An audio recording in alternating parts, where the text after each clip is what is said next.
এক নম্বর পয়েন্ট হচ্ছে গুনাহ মোচনের জন্য, পাপ থেকে মুক্তি লাভের জন্য, পাপ হয়ে গেছে পাপের বোঝা হালকা করা, এক কথা তওবা করা। তওবা মানে ফিরে চলে আসে। আপনি ভুল পথে গেছেন, সোজা পথে ফিরে চলে আসে।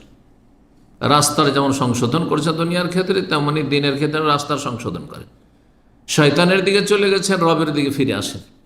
মসজিদ বিমুখ হয়ে গেছেন, মসজিদে ফিরে আসেন।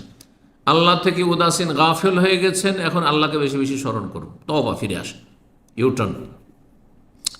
সূরা নূর আয়াত নম্বর 31 আল্লাহ ইরশাদ, ওয়া তুবু ইলাল্লাহি জামিআন আইয়ুহাল মুমিনুনা লাআল্লাকুম তুফলিহুন। তোমরা হে মুমিন সকলে আল্লাহর কাছে তওবা করো, যাতে তোমরা সফলতা লাভ করতে পারো, সফল কাম হতে পারে। তওবা সম্পর্কে আশা করি আপনাদের জানা আছে। ইমাম ইবনুল কাইয়িম রাহিমাহুল্লাহ বলছেন এই তওবা সম্পর্কে, তওবার কয়টি শর্ত? 3টি শর্ত আল্লাহর হকের ক্ষেত্রে। বান্দার হক যদি হয় 3টির সাথে আর একটি সংযোজন করতে হবে। ইবনুল কাইয়িম বলছেন, হে আন্নাদামু আলা মা সালাফা মিনহু ফিল মাদি, অতীতে যা হয়েছে তার উপর অনুতপ্ত হওয়া। বড় লজ্জিত, আমি মুসলিম, কী করি অপরাধগুলি করলাম, এই গুনাহ করলাম। ওয়াল ইখলা আনহু ফিল হাল, অতীতে যা হয়েছে তার উপর লজ্জিত হওয়া।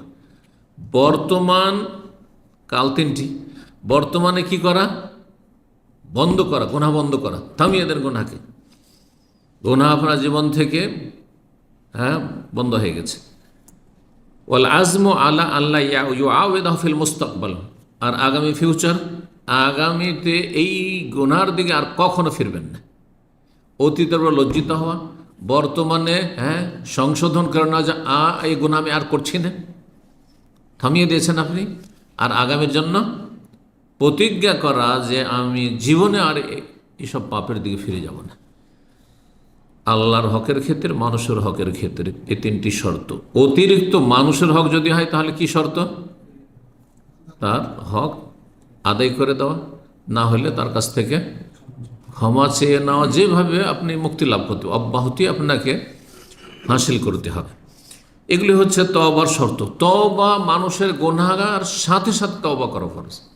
তওবাতে করছি চলবে না, কারণ সময় আপনার হাতে না, রবের হাতে।